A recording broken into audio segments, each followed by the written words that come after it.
Prioritise करना चाहिए। फिर जो संघर्ष और चुनौतियां हैं, खास करके जो लड़कियों को भी बहुत फेस करने को मिलती है, तो आई थिंक वो हर किसी की जिंदगी में आती है। तो अलग अलग तरह की चुनौतियां हैं।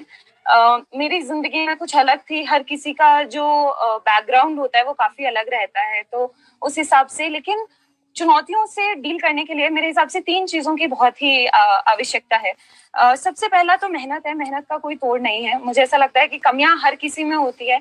ऐसा नहीं है कि जब मैंने स्टार्ट किया था, जब मैंने इस एग्जाम के लिए स्टार्ट किया था, तो ऐसा नहीं था कि मुझे पता था कि मेरा सिलेक्शन हो जाएगा। मुझे तो बहुत सी ऐसे डाउट्स रहते थे, सेल्फ कॉन्फिडेंस लूज रहता था कि कैसे होगा, क्या होगा, इतना बड़ा एग्जाम है, वहां तक पहुंच पाएंगे कि नहीं पाएंगे। इनफैक्ट यूपीएससी का रिजल्ट आने से पहले आरपीएससी का रिजल्ट आया था, जिसमें मेरा सिलेक्शन नहीं हुआ था। तो तब भी ऐसा तो पेरेंट्स का हमेशा ये रहता है कि आरपीएससी में हो जाता, ये ज्यादा पास है, ये ज्यादा डुएबल है, तो ऐसा रहता है। लेकिन मेहनत का कोई तोड़ नहीं है। मतलब तो मैं ये बोल रही हूँ कि कमियां जो है वो हर किसी में होती हैं, लेकिन ऐसी कोई कमी नहीं है जिसे आप मेहनत से दूर ना कर पाए। तो मैं इसमें भी एग्जांपल अगर दूंगी, तो जैसे मेरी मैथ्स बहुत कमजोर थी बचपन में, लेकिन मैंने रियलाइज किया कि वो कमजोर है, मेहनत उसने करी तो लास्ट में मेरे मैथ्स में ही सबसे ज्यादा मार्क्स आए थे। और यूपीएससी में भी ऐसा ही हुआ कि जो मेरा इकोनॉमिक्स बड़ा कमजोर था, या फिर जो भी मेरा पब्लिक स्पीकिंग अगर कमजोर था, तो अगर मैंने उस पर मेहनत करी, तो जिन भी चीज पे आप मेहनत करते हैं वो हमेशा मतलब कमियां बहुत इजीली दूर की जा सकती है। तो मैंने ये अपने बहुत ही पर्सनल एग्जाम्पल से देखा है कि अगर आपको कोई ऐसा लगता है कि ये विषय मैं नहीं कर सकती, या फिर ये एक ऐसा एरिया है, या फिर मेरा सेल्फ कॉन्फिडेंस लूज है, अगर आप उसमें निरंतर मेहनत करते रहेंगे एकदम दृढ़ संकल्प के साथ, तो सब कुछ पॉसिबल है। मतलब आपका जो सबसे वीक एरिया है वो सबसे स्ट्रॉन्ग एरिया बन जाता है अगर आप उसमें निरंतर मेहनत करते हैं। तो चुनौतियों का सबसे पहला तो ये है। दूसरा, जब आप कुछ करना चाहते हैं तो अपने आप ही बहुत से रास्ते आपके लिए खुल जाते हैं, और उसके लिए नजरिए का बहुत इंपॉर्टेंस है। नजरिए का मैं एग्जांपल दूंगी कि ये मेरा दूसरा जो सीरियस प्रयास था। पिछली बार भी मैंने इंटरव्यू दिया था, लेकिन मेरा इंटरव्यू में सिलेक्शन नहीं हुआ था, तो मैं बहुत हताश थी कि कैसे होगा ये, हमसे नहीं हो पाएगा। तब मैंने अपनी मम्मी से पूछा था कि अगर आप सब इंस्पेक्टर नहीं बनते उस समय पे, अगर आपकी नौकरी नहीं लगती, तो आज शायद हम यहाँ पे नहीं होते। तो मुझे बहुत फील होता है कि जस्ट बिकॉज मेरी मदर की जॉब लग गई तो हमें अच्छी शिक्षा मिली और हम यहाँ तक पहुंचे। लेकिन मेरी मम्मी ने बोला कि नहीं, अगर मैं सब इंस्पेक्टर नहीं होती तो मैं डॉक्टर होती, अगर मैं डॉक्टर नहीं होती तो मैं टीचर होती, टीचर नहीं होती तो मैं कुछ और होती, मैं कुछ ना कुछ जरूर होती और तुम यहाँ जरूर होते। तो ये जो एक नजरिया है जिंदगी को देखने का, मेरे हिसाब से ये बहुत जरूरी है। तो ये वाले नजरिए को लेके मैंने इस बार की पढ़ाई शुरू करी थी कि कोई बात नहीं, अगर फेल हो गई तो कहीं ना कुछ मैं जरूर कर लूंगी। और इसके लिए जरूरी है कि आप अपनी काबिलियत पे ध्यान दो। मतलब सिर्फ ऐसा नहीं है कि आप कुछ बनना चाहते हो और वो नहीं बने तो आपकी जिंदगी में एकदम फेलियर आ गया, ऐसा नहीं है। अगर आप अपनी काबिलियत पे ध्यान देते हो तो आप कहीं ना कहीं जिंदगी में जरूर पहुंच पाते हो। तो ये बहुत जरूरी है। तो इस बार मैंने भी यही सोच लिया था कि कोई बात नहीं, अगर आईएएस नहीं बने तो कोई कुछ और बनेंगे, ये नहीं तो कुछ और करेंगे, लेकिन मेहनत करते रहना है और उससे नहीं छोड़ना है। और उससे जब मैंने अपनी काबिलियत पे ध्यान दिया, तो मुझे भी टीचिंग में बहुत इंटरेस्ट है, तो मैंने इस बार सोच लिया था कि अगर आईएएस में नहीं हुआ तो मैं जरूर टीचिंग लाइन में जाऊंगी और उसमें भी कुछ बहुत अच्छा करूंगी।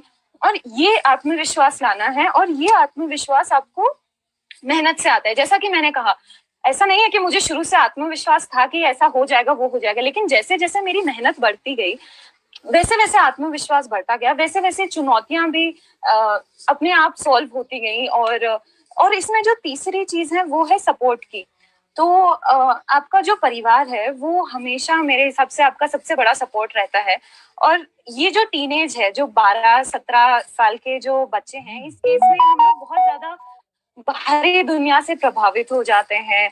हमें ऐसा लगता है कि दोस्त सब कुछ है, लेकिन जो परिवार है उसका बहुत ज्यादा मायना है। तो दोस्ती भी बहुत जरूरी है और आपके लिए रहते हैं, लेकिन जो परिवार आपके लिए है और जो एक संस्कार जो आपके जीवन में है, आई थिंक वो ये डिसाइड करता है कि आप चैलेंजेस को, जब आप लोड संघर्ष को कैसे झेलते हैं। तो अपने परिवार से अपना बहुत अच्छा स्ट्रॉन्ग सपोर्ट सिस्टम होना चाहिए, परिवार में बात होनी चाहिए।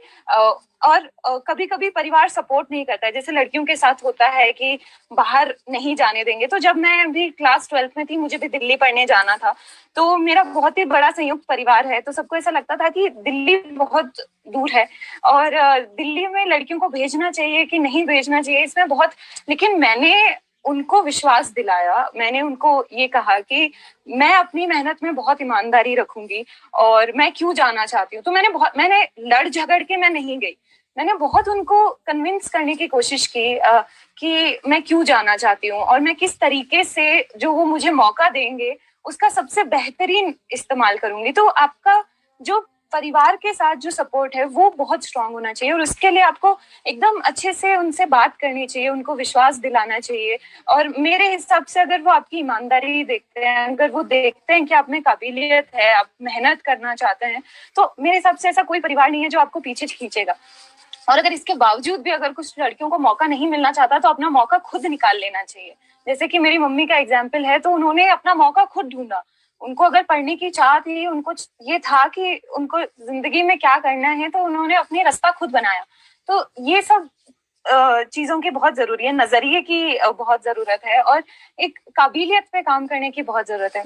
थर्डली, जैसा कि आचार्य जी बता रहे थे कि डिस्ट्रैक्शन आज के टाइम में बहुत ज्यादा है, तो ये मैं भी अच्छे से स्वीकार करती हूँ कि आज हम ऐसे युग में जी रहे हैं जहाँ पे फोन एक ऐसी चीज हो गई है जो आपको एम्पावर से ज्यादा डिसएम्पावर करता है।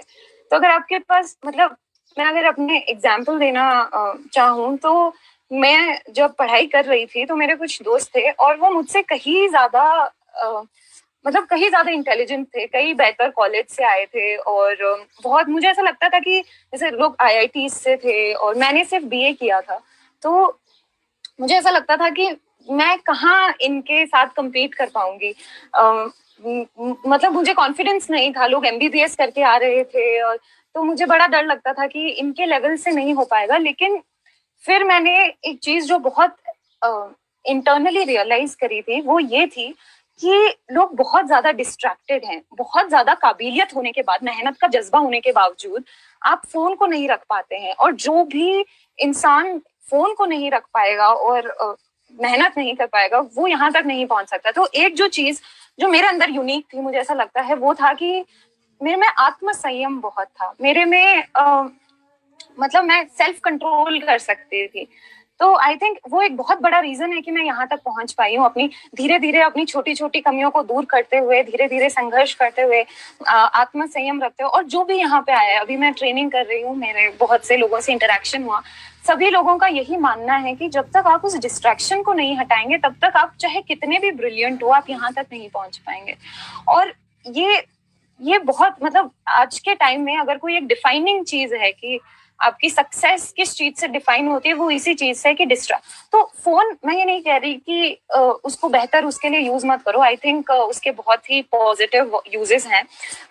मैं दिल्ली में मैंने पढ़ाई की, उसके बाद में मेरे लिए भी आसान नहीं था कि सारी जो मैंने अपना कॉलेज के बाद मैं एमए नहीं करना चाहती थी, मैं सीधा ही इसकी तैयारी करना चाहती थी। तो मेरे लिए भी बहुत मुश्किल था कि दिल्ली से आना, सारी दोस्तों से थोड़ा सा दूरी बनाना, फोन को रखना और फिर पढ़ाई स्टार्ट करना। तो ऐसा नहीं है कि किसी के लिए ईजी होता है, किसी के लिए मुश्किल होता है, ये हमेशा एक चॉइस होती है और ये आप पे डिपेंड करता है कि आप अपनी लाइफ में कौन सी चॉइसेस लेते हैं, और यही सब होता है जो आपके सक्सेस को डिफाइन करते हैं। तो मैंने भी रखा और उसको एक हैबिट बनाई कि नहीं यूज करना है और उसका पॉजिटिव यूज करना है। तो जब मैं घर आई तो मैंने सारी जो इसकी मेन जो पढ़ाई है, मैं हालांकि दिल्ली में थोड़ा बहुत पढ़ के आई थी, लेकिन मेन जो मेरी पढ़ाई है वो नागौर में हुई। और नागौर में भी जैसे जहाँ पे मेरी मम्मी की पोस्टिंग रहती थी, मैं वहां पे पढ़ाई करती थी एकदम कमरा वमरा बंद करके। तो मैंने काफी ऑनलाइन चीजों का यूज किया, तो आप भी वो कर सकते हैं। आई थिंक आज का ऐसा समय है, डिजिटल युग है, तो जिसने इसका पॉजिटिव यूज कर लिया वो बहुत आगे तक निकल सकता है। मैंने बहुत सी टेस्ट सीरीज लगाई थी ऑनलाइन, मैंने बहुत सारे लेक्चर्स अटेंड किए थे ऑनलाइन। इनफैक्ट मैं न्यूज़पेपर तक अपना ऑनलाइन पढ़ती थी, क्योंकि नागौर के गांव में न्यूज़पेपर नहीं आता था। तो वो आपको ये डिस्टिंक्शन बनाना है। और ये इसमें जैसा कि आचार्य जी ने कहा कि इसमें वो सब चीजें बहुत काम आती है कि आपकी ध्यान, आपका एकाग्रता और आपको क्या करना है। तो मुझे ऐसा लगता है कि जब आप में आत्म संयम होता है और जब आप आत्म मंथन करते हैं हर दिन रात को, अगर आप सोचेंगे कि मुझे 5 साल में कहाँ पहुंचना है, मुझे 10 साल बाद अपने आप को कैसे देखना है, जब आप ये सब देखते हैं तो आपको रियलाइज होता है कि क्या जरूरी है। और फिर आप आत्म मंथन करो कि आज जो मैंने किया, क्या मैं जो मैं बनना चाहता हूँ उसके करीब जा रहा हूँ या उससे दूर जा रहा हूँ। और जब आपको लगेगा आप करीब जा रहे हैं तो आप सही जा रहे हैं। तो ये सेल्फ रियलाइजेशन, सेल्फ इंट्रोस्पेक्शन काफी जरूरी होता है at the end of the day. और सेल्फ कंट्रोल भी, जिसकी वजह से आप आगे तक पहुंच मतलब ये सारे डिस्ट्रैक्शंस को दूर करके आगे तक पहुंच पाते हैं। और इस सब में संस्कार का बहुत रोल होता है, जो भी ध्यान है, एकाग्रता है, एवरीथिंग। एंड संगति, जो नेक्स्ट चीज में जो मैं आ रही थी वो है संगति। तो संगति का बहुत बड़ा असर होता है। आप मतलब आप लोग जिस एज पे हैं,